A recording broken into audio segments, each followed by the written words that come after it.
নমস্কাৰ চাবলৈ আৰম্ভ কৰিছে নিউজ ট্ৰেন্ডিং অসম আজি হৈছে 1 আগষ্ট আৰু আজি ৰাতিপুৱাৰ কেইবাটাও খবৰ ৰাখি পৰিছে এই মুহূৰ্তত জনাইছো আজিৰ প্ৰথমটো খবৰ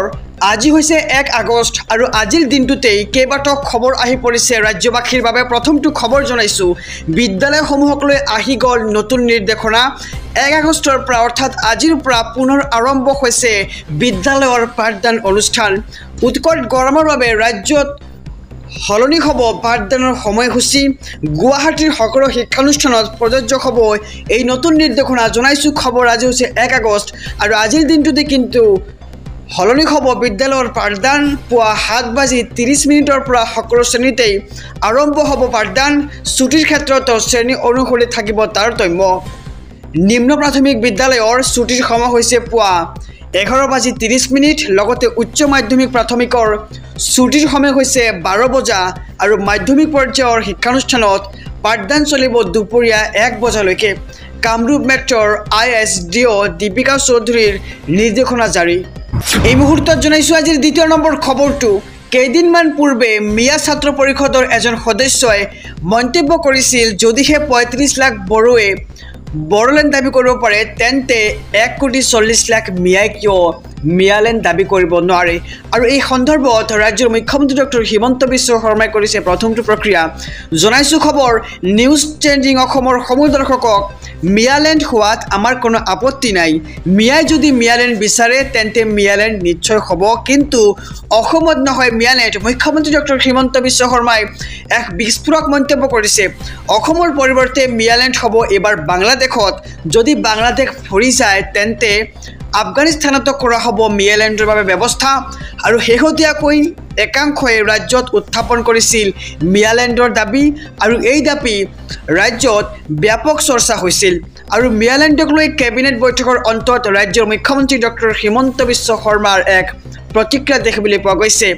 কৈছে যে মিয়ালেণ্ড হোৱাৰ আমাৰ কোনো আপত্তি নাই মিয়াই যদি মিয়ালেণ্ড বিচাৰে তেন্তে মিয়ালেণ্ড নিশ্চয় হ'ব কিন্তু এইখন অসমত নহয় মিয়ালেণ্ড অসমৰ পৰিৱৰ্তে মিয়ালেণ্ড হ'ব বাংলাদেশত আৰু যদি বাংলাদেশ ভৰি যায় তেন্তে আফগানিস্তানত কৰা হ'ব মিয়ালেণ্ডৰ ব্যৱস্থা আৰু শেহতীয়াকৈ একাংশই ৰাজ্যত উত্থাপন কৰিছিল মিয়ালেণ্ডৰ দাবী আৰু মিয়ালেণ্ডক লৈ কেবিনেট বৈঠকৰ অন্তত ৰাজ্যৰ মুখ্যমন্ত্ৰী ডক্টৰ হিমন্ত বিশ্ব শৰ্মাই কৰিছে এক বিস্ফোৰক মন্তব্য এই মুহূৰ্তত জনাইছো আজিৰ তৃতীয় নম্বৰ খবৰটো কি হ'ব নন্দিনী কাশ্যপৰ যাৱজ্জীৱন কাৰাগাৰতে থাকিব নেকি নন্দিনী কাশ্যপ অধিবক্তাই কৰিলে এক ডাঙৰ মন্তব্য এই মুহূৰ্তৰ খবৰ জনাই গৈছো নিউজ ট্ৰেন্ডিং অসমৰ সমূহ দৰ্শকক সামিউলৰ মৃত্যুৰ পিছতে বিপদ নামিছে এতিয়া নন্দিনীৰ বাবে লোকাপৰ ভিতৰত উচপিছে নন্দিনী কাশ্যপ আৰু নন্দিনীৰ শাস্তি কি হ'ব পাৰে যাৱজ্জীৱন কাৰাগাৰত থাকিব লাগিব নেকি নন্দিনী কাশ্যপ এই মুহূৰ্তৰ খবৰ জনাইছো খবৰটো দিয়াৰ আগতে যদিহে আপুনি চেনেলটোত নতুন তেন্তে সাবস্ক্ৰাইব কৰিব আৰু যদিহে ভিডিঅ'খনত এতিয়ালৈকে লাইক কৰা নাই তেন্তে লাইক কৰিব জনাইছো খবৰ শাস্তিৰ পৰা ৰেহাই পোৱাটো জটিল হৈ পৰিছে এতিয়া নন্দিনীৰ বাবে সৰ্বাধিক 10 বছৰ অথবা কমেও 5 বছৰ কাৰাগাৰতে থাকিব লাগিব নন্দিনী কাশ্যপক আদালতৰ পৰা 2 দিনৰ বাবে আৰক্ষীৰ 2 দিনৰ পিছতেই আৰক্ষীৰ জিম্মালৈ প্ৰেৰণ কৰাৰ পিছতে জেলৰ ভয় খেদিছে এতিয়া নন্দিনীক আৰু 1 আগষ্টত অৰ্থাৎ আজি পুনৰ আদালতত হাজিৰ কৰা হ'ব নন্দিনী কাশ্যপক আৰু নন্দিনীৰ অধিবক্তাই দাখিল কৰিছিল জামিনৰ বাবে আবেদন কিন্তু চৰকাৰী অধিবক্তা প্ৰদীপ কৌৰৰ শক্তিশালী যুক্তিত নাকচ হ'ল জামিনৰ বাবে আবেদন আৰু 3টাকৈ ধাৰাত গোচৰ চলিব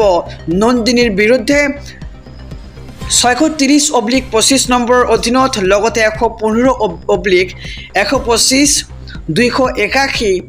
105 ধাৰা গোচৰ ৰুজু নন্দিনীৰ বিৰুদ্ধে আৰু ভাৰতীয় ন্যায় সংহিতাৰ 105 ধাৰাৰ বাবে অধিক বিপদ নামিছে এতিয়া নন্দিনীৰ বাবে আৰু নন্দিনীৰ শাস্তিক লৈ অধিবক্তাই কৰিলে এক ডাঙৰ মন্তব্য আহিছো পৰৱৰ্তী খবৰৰ মাজলৈ ৰাজনৈতিক প্ৰেক্ষাপটৰ এটি ডাঙৰ খবৰ দেশতকৈ ডাঙৰ নহয় গৌৰৱ গগৈ কোনোৱে কৰিব নোৱাৰা কাম কৰি দেখুৱাইছে এবাৰ গৌৰৱ গগৈক ৰাষ্ট্ৰবিৰোধী বঁটা প্ৰদান কৰিব লাগে এই মুহূৰ্তৰ খবৰ জনাইছো দেশতকৈ ডাঙৰ নহয় সাংসদ গৌৰৱ গগৈ কোনোৱে কৰিব নোৱাৰা কাম এতিয়া কৰি দেখুৱাইছে গৌৰৱ গগৈয়ে গৌৰৱ গগৈক ৰাষ্ট্ৰ বিৰোধী বঁটা প্ৰদান কৰিব লাগে আৰু এই মন্তব্য কাৰ কিয় কৰিছে জনাই যাম সবিশেষ গতিকে ভিডিঅ'খন শেষলৈকে চাই থাকিব ভাৰতীয় সেনাক লৈ গৌৰৱ গগৈয়ে উত্থাপন কৰা প্ৰশ্ন অতিকৈ লাজৰ বিষয় লোকসভাত উত্থাপন কৰা প্ৰশ্নৰ জৰিয়তে তেওঁ পাকিস্তানক তথ্য দিয়াৰ চেষ্টা কৰিছে পাকিস্তানৰ নিউজ চেনেলত এতিয়া গৌৰৱ গগৈ হৈ পৰিছে নয়নৰ মণি বৰ্তমান সময়ত জল পটকৈ তেওঁ পাকিস্তানৰ এজেণ্ট আৰু পাকিস্তান ভ্ৰমণৰ কথা গৌৰৱ গগৈয়েও স্বীকাৰ কৰিছিল গৌৰৱ গগৈৰ ওপৰত গোচৰ ৰুজু হ'ব লাগে পাকিস্তানৰ সৈতে ইমান প্ৰেম কিয় গৌৰৱ গগৈৰ এনেদৰে এতিয়া প্ৰশ্ন উত্থাপন কৰিছে গৌৰৱ গগৈৰ বিৰুদ্ধে পাকিস্তানী এজেণ্ট এজনক অসম তথা ভাৰতত প্ৰয়োজন নাই আজিলৈকে গৌৰৱ গগৈয়ে নিজৰ সন্তানক ভাৰতীয় নাগৰিক কৰিবই নোৱাৰিলে আৰু গৌৰৱ গগৈলৈ অনুৰোধ তেওঁ পাকিস্তানৰ প্ৰেম এৰক অন্যথা ভয়াৱহ পৰিস্থিতিৰ সন্মুখীন হ'ব লাগিব গৌৰৱ গগৈ আৰু ৰাহুল গান্ধীয়েও অসম বিৰোধী মন্তব্য কৰিছিল বাংলাদেশী বিতৰণক লৈ কংগ্ৰেছে কিয় বিৰোধ কৰিছে প্ৰশ্ন উত্থাপন কৰিছে আৰু 2026ত কংগ্ৰেছ শূন্য হ'ব এইখন অসমতেই আৰু সংবাদমেল অনুষ্ঠিত কৰি অসমীয়া যুৱ মঞ্চৰ কেন্দ্ৰীয় সহকাৰী সম্পাদক আকাশ শইকীয়াৰ এই ডাঙৰ মন্তব্য আহিছোঁ পৰৱৰ্তী খবৰৰ মাজলৈ মিয়া পৰিষদৰ এজন সদস্যই সংবাদ মাধ্যমৰ আগত কৈছিল যে যদিহে 35 লাখ বড়োৱে মিয়ালেণ্ড দাবী কৰিব পাৰে তেন্তে 1,40 লাখ মুছলমানে কিয় মিয়ালেণ্ড দাবী কৰিব নোৱাৰে এই মুহূৰ্তৰ খবৰ জনাইছোঁ যে ৰাজ্যৰ মুখ্যমন্ত্ৰী ডক্টৰ হিমন্ত বিশ্ব শৰ্মাই কৈছে যে যদিহে মিয়ালেণ্ড লাগে তেন্তে বাংলাদেশত নহ'লে আফগানিস্তান যাব লাগিব আৰু এই সন্দৰ্ভত কিন্তু নেমছুৱে কৰিছে এক ডাঙৰ মন্তব্য কৈছে যে মিয়াক মিয়ালেণ্ড নালাগে আমাক লাগে অধিকাৰ মিয়ালেণ্ড সমৰ্থন নকৰে নেমছুৱে এই মুহূৰ্তৰ খবৰ নিউজ ট্ৰেণ্ডিং অসমৰ সমুদৰ্শকৰ বাবে মুছলমানক কোনো লেণ্ড নালাগে মাথো অধিকাৰ লাগে মুছলমানক প্ৰাপ্য লাগে মছজিদ মাদ্ৰাছাসকলক ভাঙি দিয়া হৈছে আমি নামাজ পঢ়িবলৈ ঠাই নাই মন্তব্য কৰিছে অতি দুখেৰে মুছলমানক নিৰাপত্তা দিয়াৰ দায়িত্ব এইখন চৰকাৰৰ কিন্তু অসমত এতিয়া কোনো শান্তিৰ পৰিৱেশেই নাই ৰাজ্যত বৰ্তমান উচ্ছেদ চলি আছে আৰু উচ্ছেদক লৈ কৰা ৰাজনীতি বন্ধ কৰাৰ আহ্বান নেমছুৰ কৈছে যে আমাৰ মুছলমানক লেণ্ড নালাগে মাথো অধিকাৰ লাগে মুছলমানক প্ৰাপ্য লাগে মছজিদ মাদ্ৰাছাসকলক ভাঙি দিয়া হৈছে আমাৰ আৰু মুছলমানক নিৰাপত্তা দিয়াৰ দায়িত্ব চৰকাৰখনৰ আৰু অসমত এতিয়া শান্তিৰ পৰিৱেশ নাই বৰ্তমান চলি আছে উচ্ছেদ আৰু উচ্ছেদক লৈ কৰা ৰাজনীতি বন্ধ কৰাৰ আহ্বান নেমছুৰ আহিছোঁ আন এক খবৰৰ মাজলৈ 2 দিনৰ ভিতৰত মহানগৰীত চলিব সৰ্ববৃহৎ উচ্ছেদ অভিযান গাৰো বস্তি নেপালী বস্তিকে ধৰি কেইবাটাও প্ৰান্তত ঘৰে ঘৰে জাননী জাৰি কান্দনত ভাগি পৰিছে শ মুছলমান লোক বন বিভাগে ঘৰে ঘৰে জাৰি কৰিছে উচ্ছেদৰ জাননী মহানগৰীৰ কালাপানীৰ শ মুছলমান পৰিয়ালত এতিয়া হাহাকাৰৰ সৃষ্টি হৈছে কালাপানীৰ গাৰো বস্তিত গৰীয়া মুছলমানৰ মাজত লাগিছে এতিয়া হাহাকাৰ 25 বছৰ ধৰি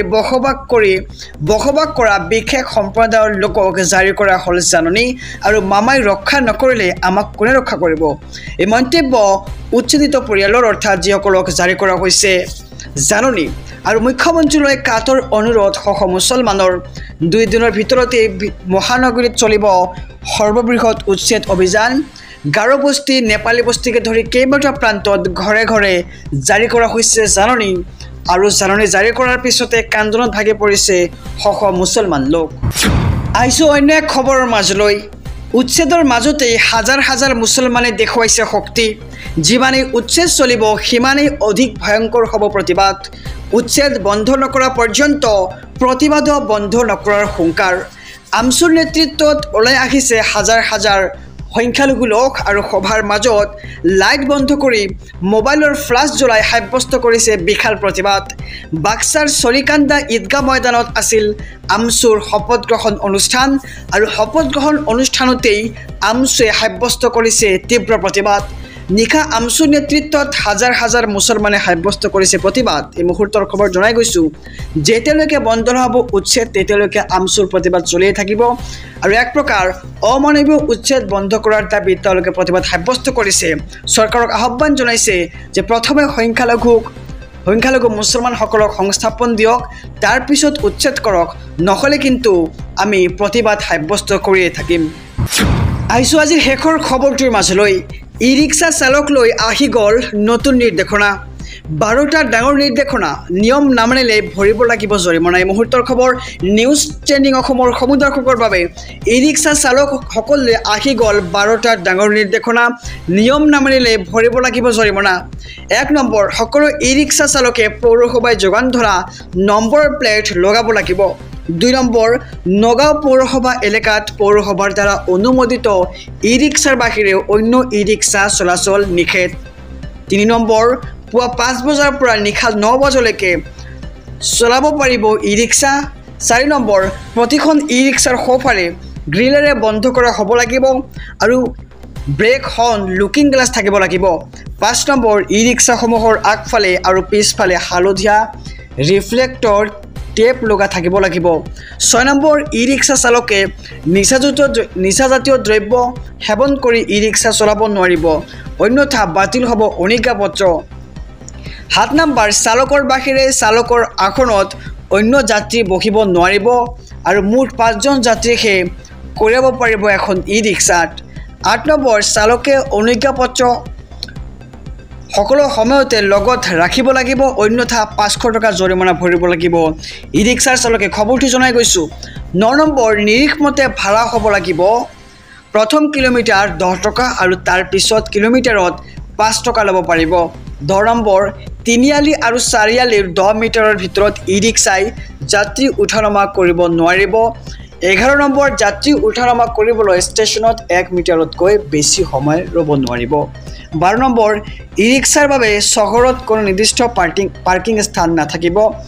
আৰু এই 12টা নিয়মৰ এটা নিয়ম ভংগ কৰিলেই ভৰিব লাগিব অতিৰিক্ত জৰিমনা আৰু আইনমতে হ'ব দণ্ডনীয়।